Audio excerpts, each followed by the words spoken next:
என் பேர் ராஜா. ஏரில் டீ கடை வச்சுருக்கேன். ஐயா, இந்த மழை வெள்ளத்தால் கீழே பாலம்லாம் வெள்ளம் 3 நாளாக வெள்ளம் மேலே கீழே பாலத்துக்கு மேலே 4 அடி மேலே வெள்ளம் போயிட்டுருக்கு. அதனால் ஏரல் பஜார் சுற்றி உள்ள கிராமங்களை நம்பி தான் இருக்குது. போன மழைக்கே போன வருஷம் இதே டைம் இதே மாதிரி மழை வந்துச்சு. அதில் மேலே பாலம் டேமேஜ் ஆன பாலம், இன்னும் அதை சீரமைக்கலை. அதனால் பொதுமக்களும் ஸ்கூலு காலேஜ் போகிற பிள்ளைங்க பொண்ணுங்க எல்லாமே எல்லாமே பாதிக்கப்படுறாங்க. ஏரல் வர்த்தகம் ஃபுல்லாக பாதிச்சிருச்சு.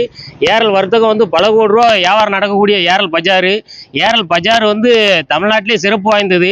மேற்க காந்தி சிலையில் இறங்குனா அதே மாதிரி கிழக்க போகிற வரைக்கும் எல்லா ஜாமானும் எடுத்துக்கலாம். ஒரே இடத்துல ஒரே பஜாரில் கிடைக்கக்கூடிய ஒரே இடம் தமிழ்நாட்டிலே ஏரல் பஜார் மட்டும்தான்.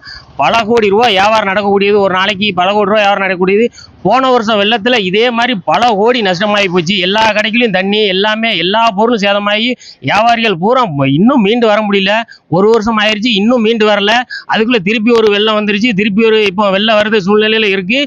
பாலம் எல்லாம் முங்கிருக்கு. மேலே பாலத்தை, பெரிய பாலத்தை, புது பாலத்தை இன்னும் சீரமைக்கல. அதனால் பொதுமக்கள் இங்கே இந்த பக்கம் வர முடியல. கிராமங்களை நம்பி தான் ஏரல் பஜார் இருக்குது. அதனால் பொதுமக்கள் வராமல் வியாபாரிகள் ரொம்ப சிரமத்துக்கு உள்ளாகிறோம். அது மாதிரி ஸ்கூலு காலேஜ் எல்லாமே சிரமமாகுது. அது மாதிரி போர்க்கால அடிப்படையில் ஏரல் பாலத்தை, மேம்பாலத்தை, பெரிய பாலத்தை சீரமைச்சு தரேன்னு சொல்லி தலைமுறை கேட்டுக்கொள்கிறேன்.